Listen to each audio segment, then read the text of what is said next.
necessary to be on the committee and to do your homework and those kinds of fun things and then be here at these meetings.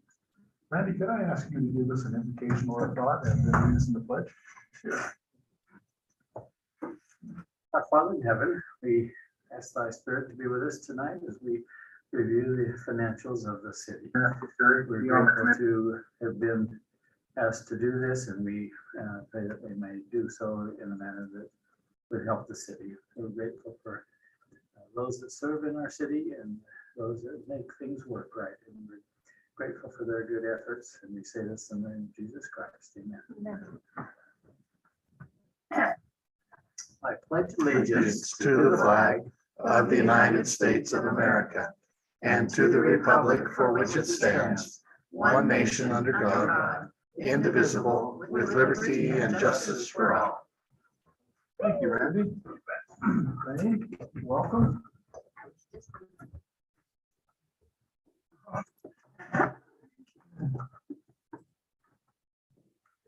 All right, so let's go to our consent agenda. Discussion and our action to consider February 17, 2022 audit committee meeting minutes. Any corrections, additions, deletions that anybody is aware of? I move we accept them. Okay, we have a motion, we have a second. All in favor, say aye. Aye. Any opposed? Minutes are accepted. Now I'll take time for public comments. I see no public in the audience here. John, is there anybody online? Nope, just Jamie. Okay. All right, then we'll move on to item number 3, discussion on quarterly financials. Jamie Jones, our finance director, who is recuperating at home. We hope that she's doing well and eating plenty of chocolate ice cream. Will lead us in this discussion. Go ahead, Jamie.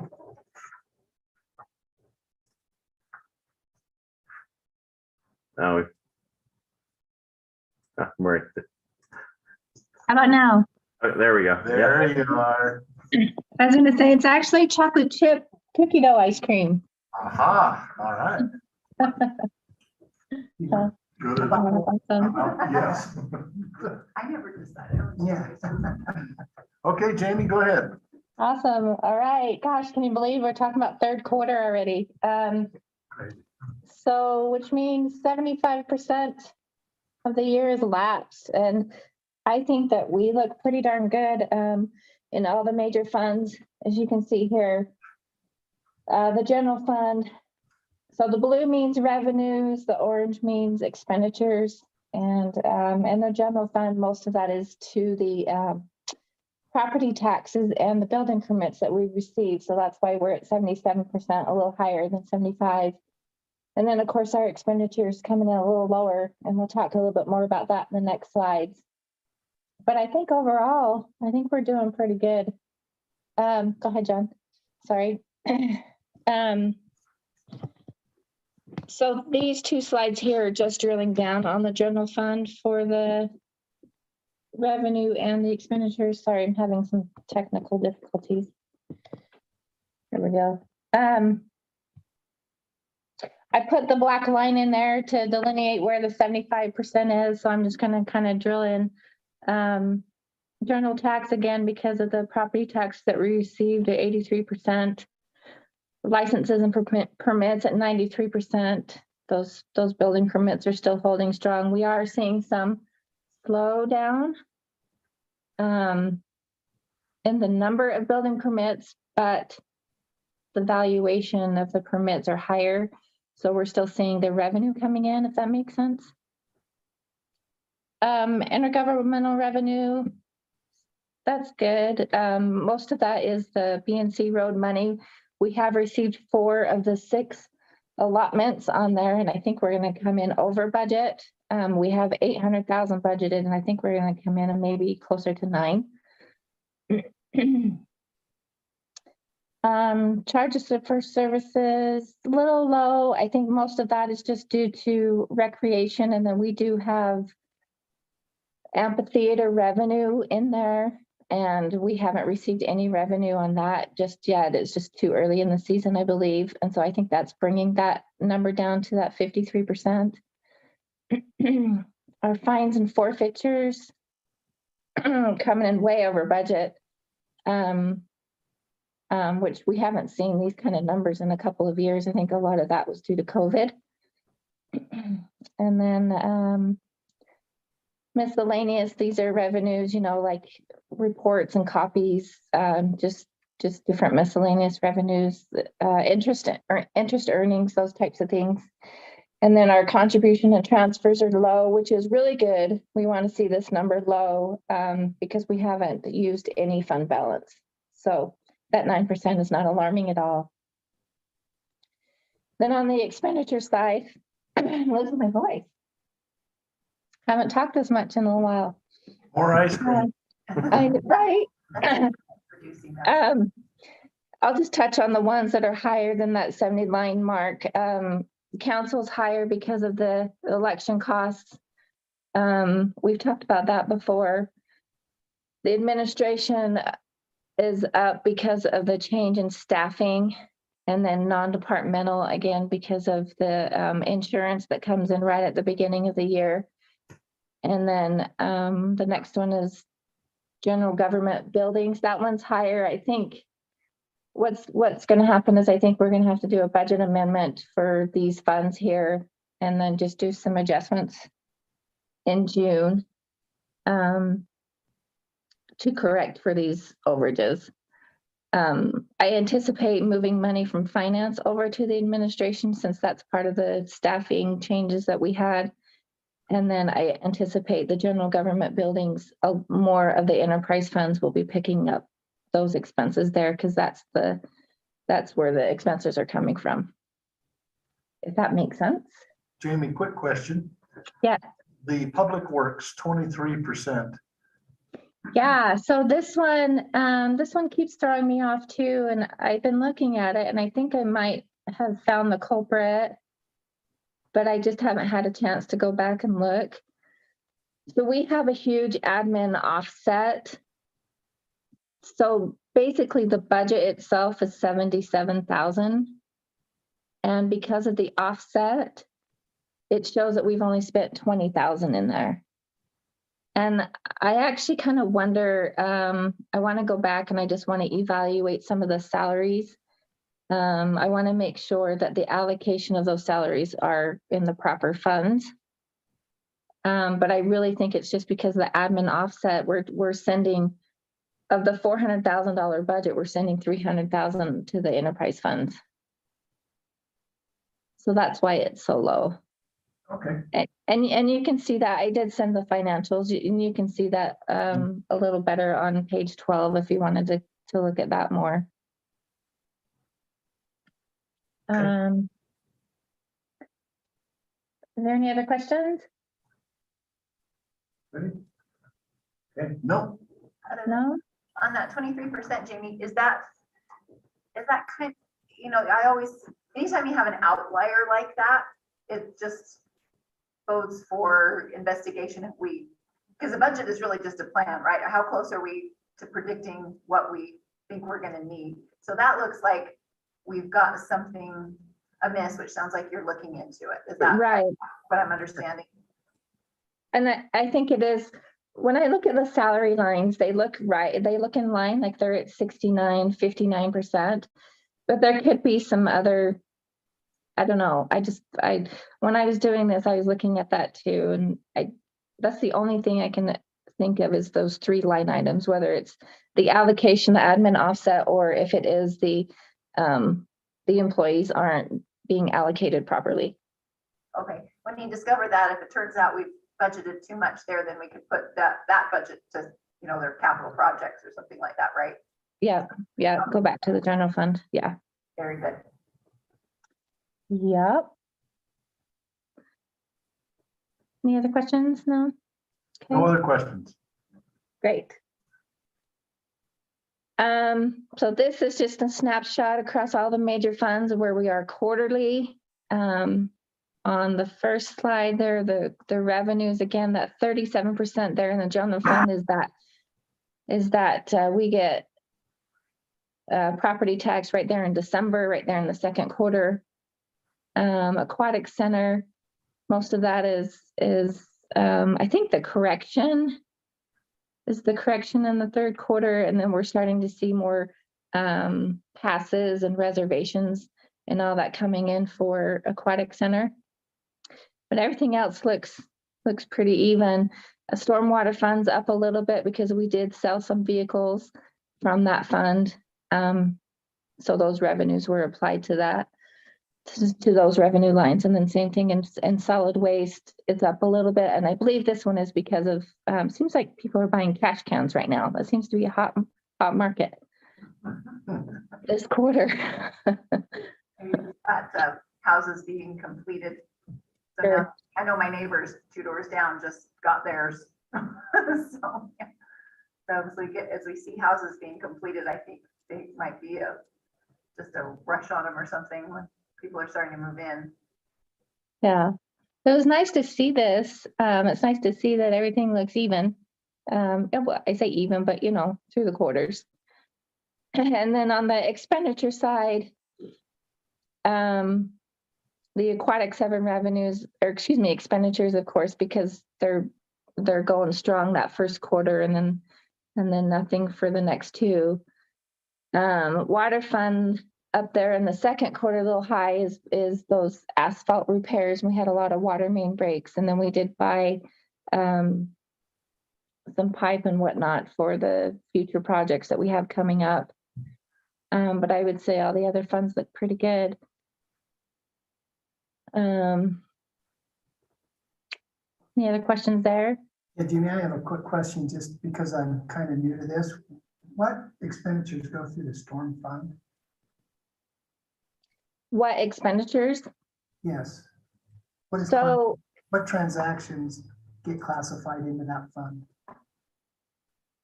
Most of that is salaries, of course, right? I'll get to those so I can see what's our outliers. The storm department, Yeah. so we have like a water, we have a sewer and a storm, and they're all umbrella under public works. Yeah, they're all have their own supervisors and. So is that the snow plowing equipment stuff? No, Will it do that? no. They all, yeah, We have water coming Detention in and water going out, and there's water going out.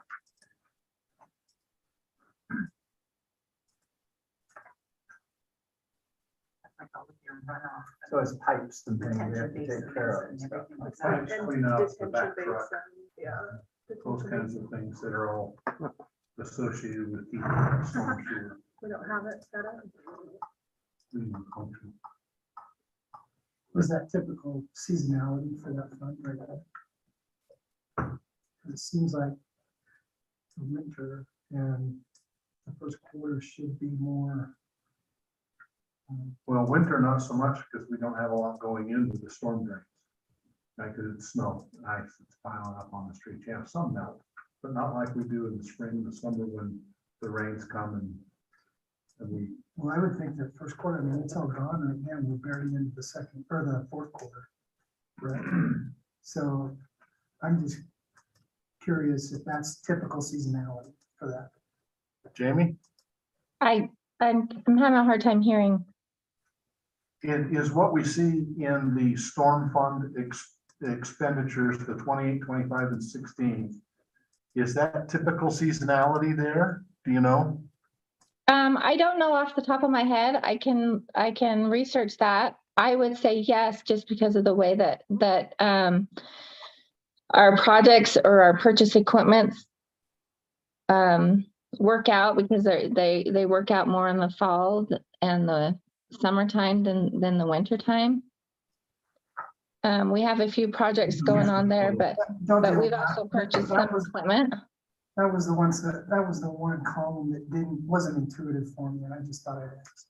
Oh, But as you said before, it looks like salaries is a big part of that, and that would be constant probably.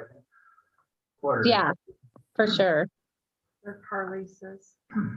Most of our expenses, I would believe that most of our expenses are in those first 2 quarters than I would think in the stormwater fund, but I'm happy to do, look at last year's and kind of compare it there, so we can have some information. I don't know if it's that big a deal, Jamie. That was the one that I couldn't explain to myself and I thought I'd ask the question. Oh, okay. I appreciate it. Oops.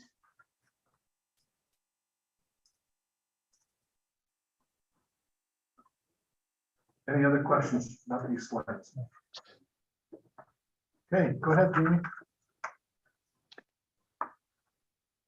All right, so sales tax.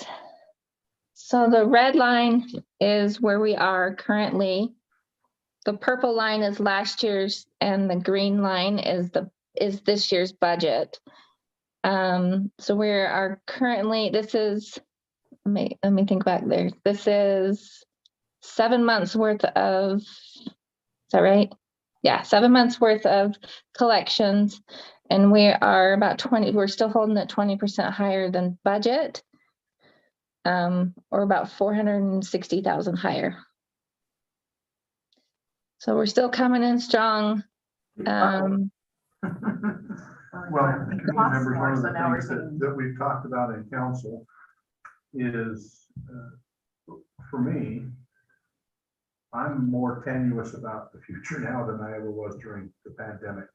Simply because the trickle down effects that I think the current housing, mortgage interest rates will have, as we're starting to see a downtick in building permits and those kinds of things. Inflation pushing 9%. I'm wondering, I'm more nervous that will have a downward pressure on spending than the pandemic ever did. And on top of that, we also don't have the free money coming from the federal government to encourage people to spend. So I'm a little nervous that we're going to see a downtick in sales tax, but we'll see.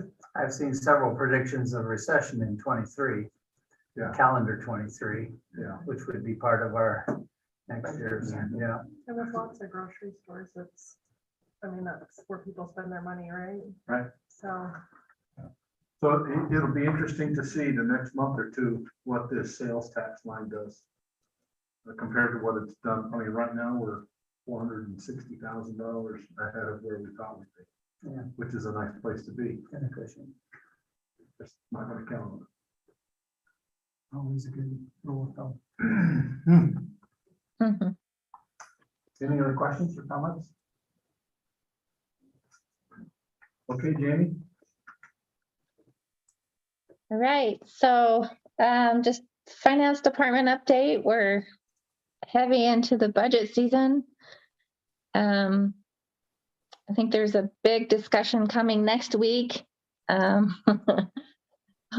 be rounding out most of the budget, and then we'll be having the tentative budget adopted on May 10th.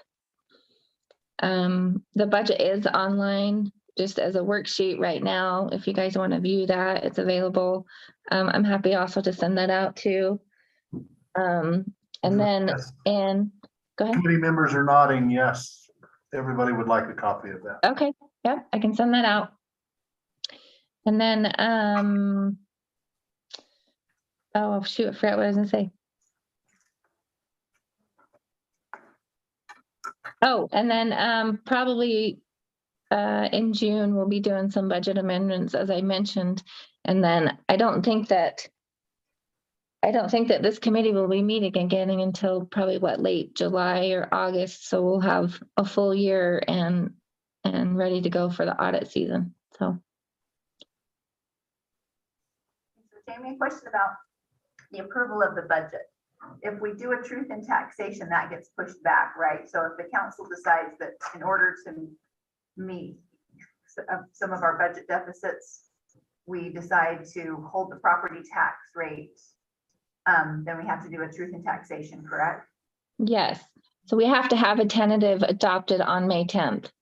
Okay, so tentatively adopted, and then we'll Yep. look at the, kind of our budgeted versus actual, and then, kind of where we're short on, there's a couple of departments that are a little short. So let's see if our actual revenues cover that. Is that kind of getting the picture of that?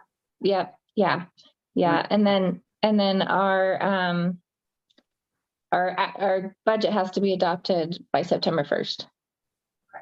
All of our discussions in council thus far have included some sort of tax rate that is higher than what the county will come back with.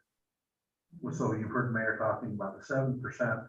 Okay, So pretty much regardless of where we end up next week, we will be having a truth and taxation here. that was what I was understanding, but I was just like, The sometimes I'm 7%, remembering things. that you may have heard us talking about is higher than what the county will set under the way,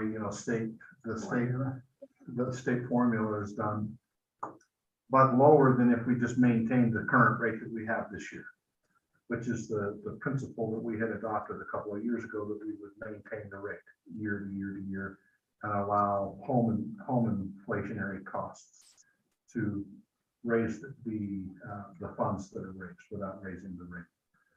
There's been discussion that we would take a rate lower than that, than maintaining, but we won't know the answer to that until we get through all of the budget and make some hard decisions next week. And the 1st of August, is when we do that truth and taxation hearings and Right. pass all that.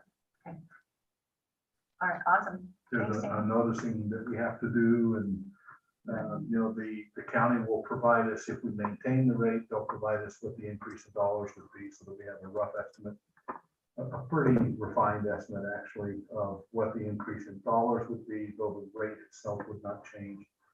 If we decided we're going to take a rate lower than what we currently have, but higher than what the county arrives at, the county will provide us with a refined estimate of what those dollars would be, so that we can actually come to some numbers. Now, the mayor was showing me something just while we were at the conference, he was giving me some of the legislative update, and there was something about kind of I don't know, a loan from the state for people that were seniors and their houses have increased in value, something, and I didn't get a chance to look. I have not heard anything about that. So that was very interesting to me, because I'm like, hey, yeah, that's a good idea. Because Anything like that would have to come from the state. The state Because funds, they yeah. control how property taxes are garnered, when they're garnered, the formulas, if there's any relief, like the active military relief that has been in place for many years, all of that comes from the state. So if they are going to grant some kind of relief to those on limited fixed incomes, because let's face it, we're all pretty much on fixed incomes, right? Mine doesn't go up from year to year, even though I'm still working, it just kind of is. And so those that are on limited fixed incomes, if there's going to be some relief, then that has to come down from the state. And that was what he was showing, but I didn't get to see the details of it, so I was just wondering if you had seen that particular bit of legislation. Kind of like Proposition 13 did for California. Yeah. You know, Yeah. I didn't see anything like that in this past session, and maybe that they're looking to do it in an interim. It might be, session. I mean, it was kind of one of those, I was like, ooh. So that was the extent of like my research on it, but I was I like, know the that's, state's looking at it, but yeah, who knows what they'll actually do, the wheels of government turns a little bit. any additional questions on quarterly financials, fraud hotline, anything like that at this point? Well, I noticed that the community pond only spent $3,000 and has $1.5 million budgeted. What's this thing with the community pond? What's the line item there? This is on page 39, and it's on the expenditures, the fifth line down.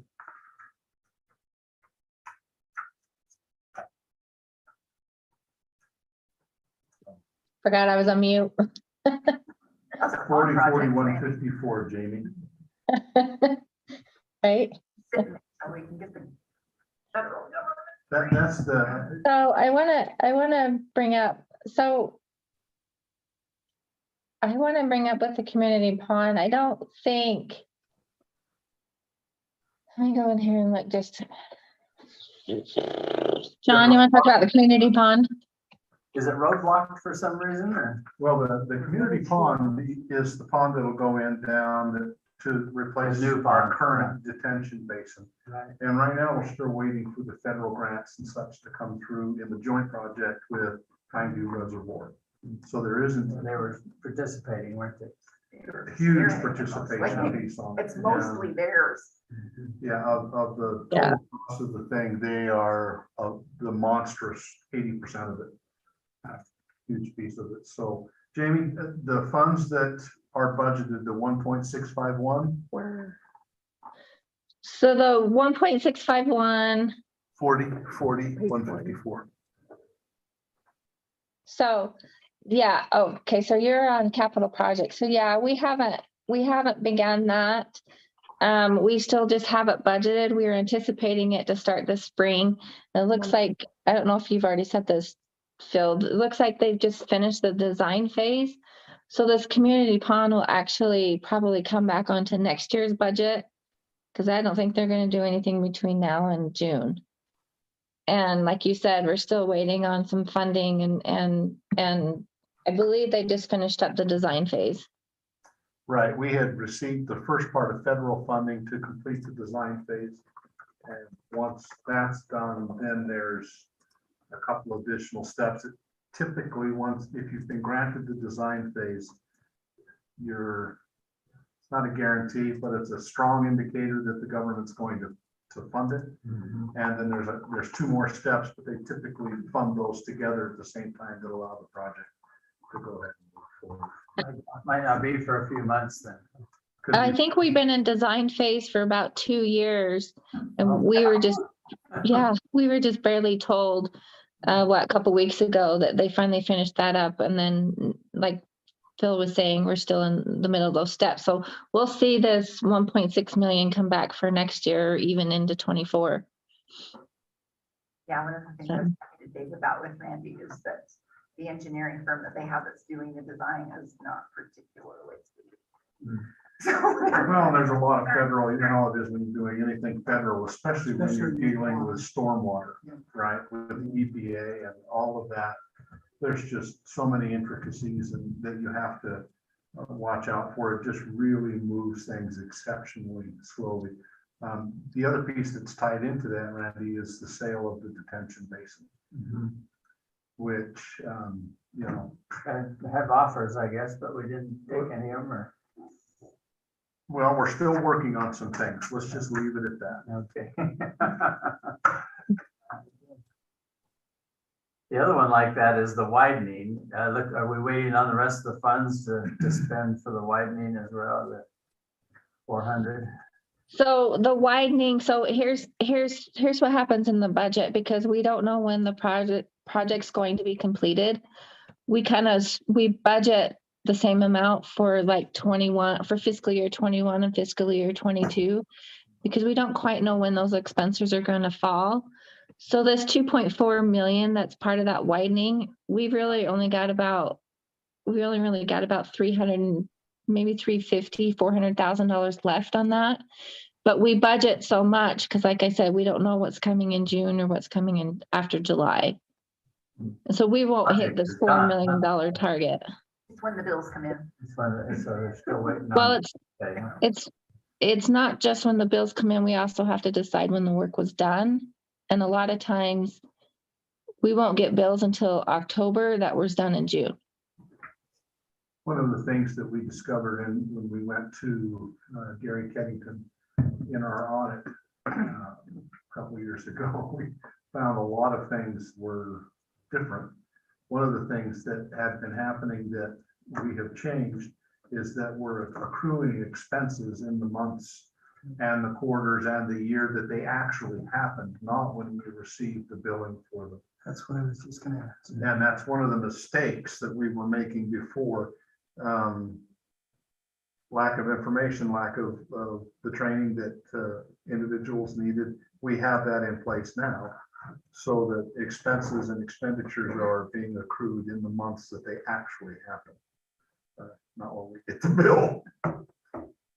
That's why we're not paying them as quick as otherwise would be. We're waiting. Well, and in some cases, you know, we may not receive the bill, like Jamie just said. We might get the bill in October or November for work that was done in May. Well, Different the fiscal year. expense is recognized in May, Yeah. right? And so that hits the books in May, even though we cut the check in November.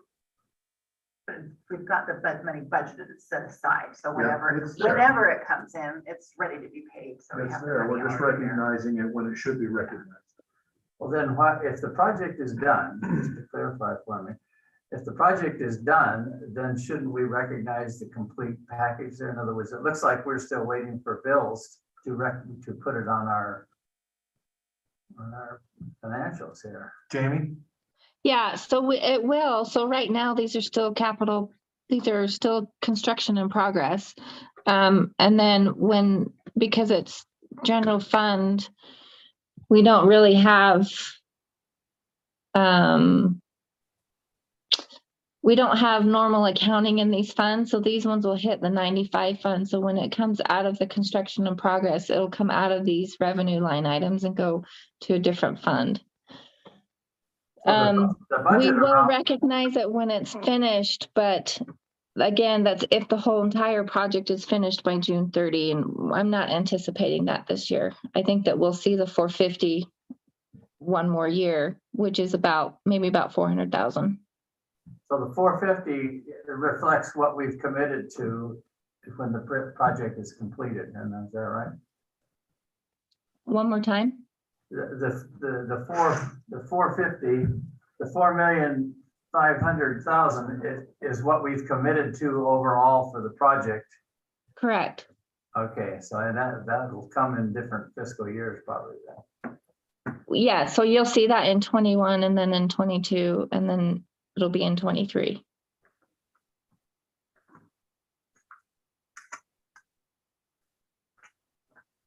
Probably even some in 20.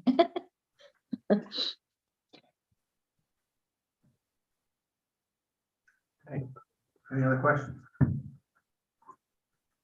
Okay, Jamie? All right. We ready to go on to the fraud risk assessment? Let's do that. Let's move on to our fraud risk assessment. You have that in your packets, looks like this. All right. So last year, I sent this out, gosh, a couple months ago, but just to refresh your memory, last year, our points were at 320. And so we were in the low category. And this year, we're able to report that we're at 370, which is in the very low category. And what we picked up was number 2D, reporting fraud and abuse. Now that we have that fraud hotline and email, we were able to pick up 2I, which is the cash receipting and deposits policy. Bryce was able to complete that. And then 2F, sorry, I skipped over that, but 2F, I thought that was in our purchasing policy. And when I reviewed it, it turns out it's not. So that is something that I think that we could possibly get done before this report has to be in by June 30. And so that our number could be 375, but 370 is still pretty good. So we'll be working on that. And let's see here, what else did we pick up? We picked up number 4. The ethics policy was able to get completed as well. And I believe the training is happening in May, so that we can have all the employees sign their name to that. Next Thursday. Yeah. Isn't there 2 in May? Yeah, mine's next Thursday. It splits in half, so we're starting that next week. Yeah. And then number 6, I'm not quite sure why this one wasn't marked last year. But number 6 picked up points there because the mayor did do his formal education to keep his license. I don't know why that one wasn't checked, but so there we have it. So we're at 370. What was that? Good progress then, big step. Yeah. Yeah, great progress. So I think that we'll be able to complete that one more step. And then just so you know, I don't think that we'll ever have number 8, not for a while. This number 8 is an internal audit function, and that really is, it would be adding an employee to be able to do the internal audit function, and I just don't think that's in the cards for right now for North Ogden City. So I think that we'll hold probably at 375. Jamie, Yes. I have two questions. The numbers, the points that are on this questionnaire, are those assigned by the framework or did you put those in there? No, they're assigned. Okay. Yep, And- Okay, so that's just, if you check that box, you get those points. You get those points. Yep, this comes from the state auditor. You can download the same form right from their website. And then this second question I have is on the addendum, the separation of duties addendum. Yes. Are we working on number 2? Because that's a fairly significant thing. So we do have mitigating controls there. I think the ones that North Ogden grows more and we have more people that are able to help out in the accounting functions, I think that will turn to a yes. But we do have mitigating controls. Most of that partly is that's why the treasurer is no longer under the finance director. Is to separate those duties as part of mitigating controls so that the treasurer doesn't feel like if I'm doing something wrong as a finance director, he can't say something because I'm his boss. So we separated those duties, and then we also have, so like with cash receipting and whatnot, we have our accountant who does the daily balancing. Bryce collects the money. He brings it to her to do the balancing, and then he takes it to the bank, and I'm the one reconciling. The only issue that we have is that in his absence, I can do some of the receipting, but I don't. I mean, I'm like the last resort. And same thing with him. He can do journal entries, but he doesn't. Does that make sense? And so if there's any time if he does a journal entry or whatnot, we have a form that's filled out. And then if I'm doing cash receipting, obviously I'm not balancing.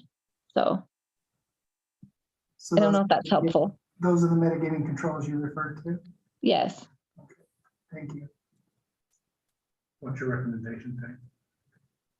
Well, ultimately, I think it would be to completely separate those two, although I realize that in a small shop, sometimes that's difficult to do. Yeah. So, Yeah. Just as long as our auditors look at that and agree that those mitigating controls are effective, Okay. then I think we're in good shape. That would be the thing.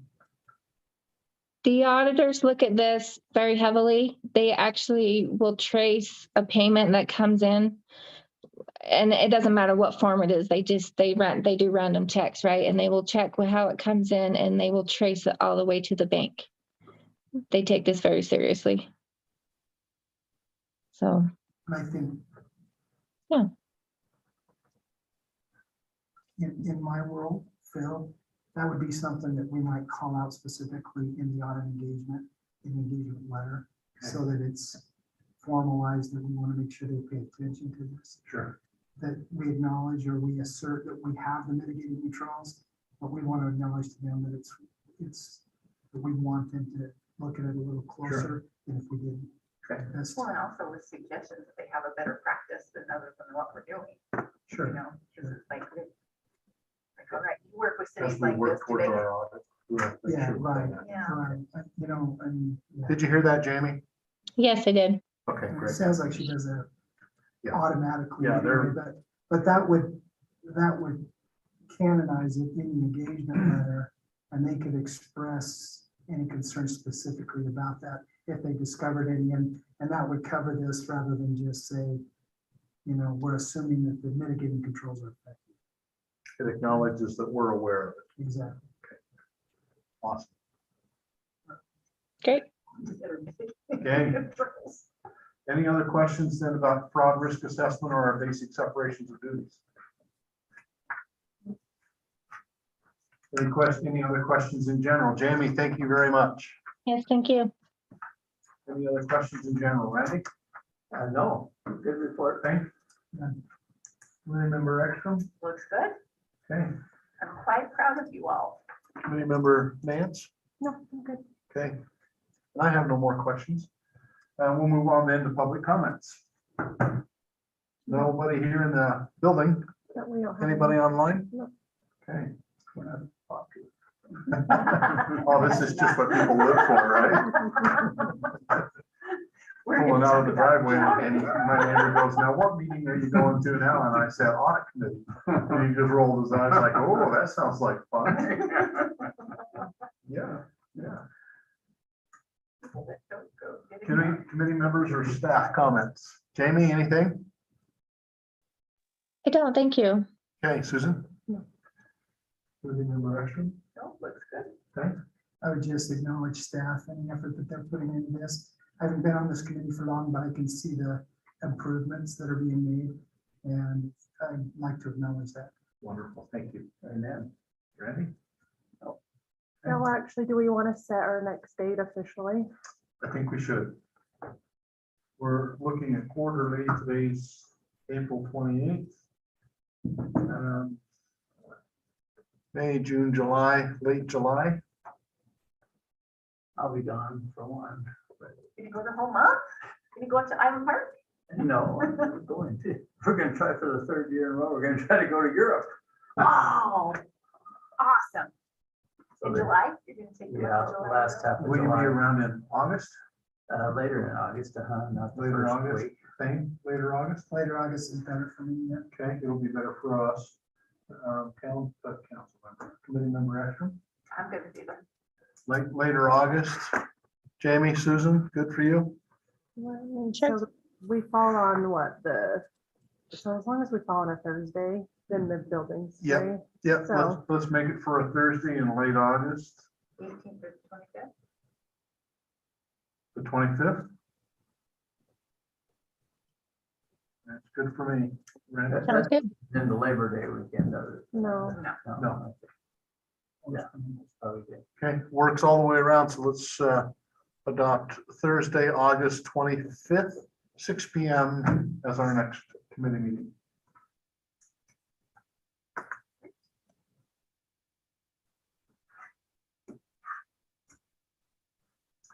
Okay, any other items that need to come before the committee? I'll entertain a motion to adjourn. Motion to adjourn? Second. Moved and seconded, all in favor? Aye. Any opposed? We are adjourned. Thank you. And we take did a good. no mental motion to adjourn. 43 minutes. So the reason I emailed you about the